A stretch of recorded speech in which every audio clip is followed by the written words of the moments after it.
Hello बच्चों, चलिए इस प्रश्न को देखते हैं। एंड गेट किस नियम पर कार्य करता है? तो चलिए बच्चों, सर्वप्रथम हम इस प्रश्न की मुख्य अवधारणा पर चर्चा करते हैं। और उसके लिए बच्चों यहाँ पर क्या लिख रहे हैं? उसके लिए हम लिख रहे हैं यहाँ पर मुख्य अवधारणा। क्या लिख रहे हैं बच्चों? मुख्य अवधारणा। अब बच्चों, इस प्रश्न की मुख्य अवधारणा में हम क्या देखते हैं कि हमारे पास जो एंड गेट होता है बच्चों, वो एंड गेट इस तरह का दिखाई देता है। अर्थात हम क्या कर रहे हैं बच्चों, यहाँ पर एंड गेट का प्रतीक चिन्ह बना रहे हैं। तो ये हमारे पास बच्चों क्या होता है? एंड गेट होता है।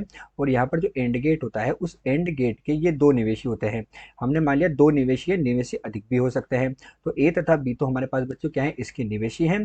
तथा इसका निर्गत बच्चों हमारे पास क्या है? वाई इसका निर्गत हो गया। तो जो हमारे पास ये एंड गेट है, इस एंड गेट में दो निवेशी हैं और ये निर्गत है। और बच्चों, निर्गत के रूप में हमें क्या प्राप्त होता है? निर्गत में हमें प्राप्त होता है ए गुणा बी हमें प्राप्त होता है। तो ये बच्चों हमारे पास क्या होता है? एंड गेट होता है जिसके निवेशी क्या है? ए और बी। और इसका बुलियन व्यंजक, अर्थात बुलियन व्यंजक क्या प्राप्त हुआ बच्चों? वाई बराबर ए गुणा बी हमें प्राप्त होता है। यही हमारे पास इस प्रश्न की मुख्य अवधारणा है। तो चलिए बच्चों, अब हम मुख्य अवधारणा के आधार पर प्रश्न को हल करते हैं। और प्रश्न में बच्चों हमसे पूछा गया कि एंड गेट का नियम क्या है। तो बच्चों, एंड गेट के नियम को ज्ञात करने के लिए हम क्या करेंगे? सबसे पहले इस एंड गेट के लिए सत्यमान सारणी का निर्माण करेंगे। किसका निर्माण करेंगे बच्चों? सत्यमान सारणी का निर्माण करेंगे। तो बच्चों, अब यहाँ पर हम क्या करने जा रहे हैं? सत्यमान सारणी का निर्माण। तो सत्यमान सारणी में बच्चों हमारे पास क्या होता है? एक तरफ तो होता है निवेशी और एक तरफ क्या होता है बच्चों? निर्गत होता है। तो एक तरफ तो हम बनाएंगे निवेशी को और एक तरफ बनाएंगे हम निर्गत को। अब बच्चों, निवेशी जो है, उस निवेशी में हम क्या ले रहे हैं? यहाँ पर दो निवेशी हमने लिए।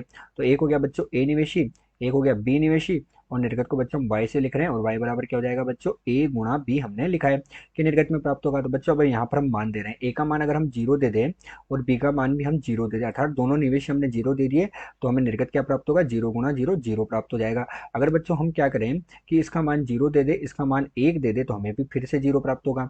फिर बच्चों हम क्या कर रहे हैं आगे? इसका मान हमने जीरो, इसका मान हम एक दे देते हैं और बाद वाले का मान हम क्या दे देंगे बच्चों? जीरो दे देंगे। तो इसका मान एक दे देते हैं और बाद वाले का मान जीरो दे देते हैं। ये एक दे दिया, ये जीरो दे दिया, तो भी हमें कितना प्राप्त होगा बच्चों? जीरो प्राप्त होगा। अब जब बच्चों हम ए और बी दोनों का मान एक और एक देते हैं, तो हमें निर्गत में कितना प्राप्त हो जाता है? हमें निर्गत में एक प्राप्त हो जाता है। तो बच्चों, सत्यमान सारणी का हमने निर्माण कर लिया। अब सत्यमान सारणी के आधार पर हम इसका नियम देखते हैं। तो बच्चों, हम क्या देखते हैं कि जब निवेशी में हमारे पास एक और एक मान होगा, अर्थात उच्च मान होगा, तभी निर्गत में हमें उच्च मान प्राप्त होगा। तो बच्चों, हमारे पास इसका नियम क्या हुआ? इसका नियम ये हो गया कि हम यहाँ पर नियम को लिख देते हैं बच्चों। तो इसका नियम हमारे पास क्या होगा कि निर्गत में हमें उच्च मान तभी प्राप्त होगा, निर्गत में उच्च परिणामी। हम क्या बोल देंगे? निर्गत में उच्च। उच्च का मतलब क्या होगा बच्चों? यहाँ पर एक होता है, तो बुलियन व्यंजक में उच्च का मतलब एक है। तो निर्गत में उच्च परिणामी तभी प्राप्त होगा जब निवेश में क्या हो? उच्च मान हो।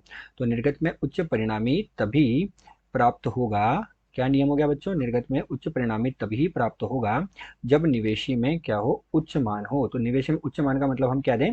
एक और एक मान दे। तो जब निवेशी में उच्च मान हो, अर्थात निवेशी उच्च हो, तो निवेशी को हम क्या बोल सकते हैं बच्चों? उच्च होगा, तभी हमारे पास क्या होगा? हमें निर्गत में उच्च मान प्राप्त होगा। तो यही हमारे एंड गेट का नियम है। आशा करते हैं आपको प्रश्न समझ आया होगा। धन्यवाद।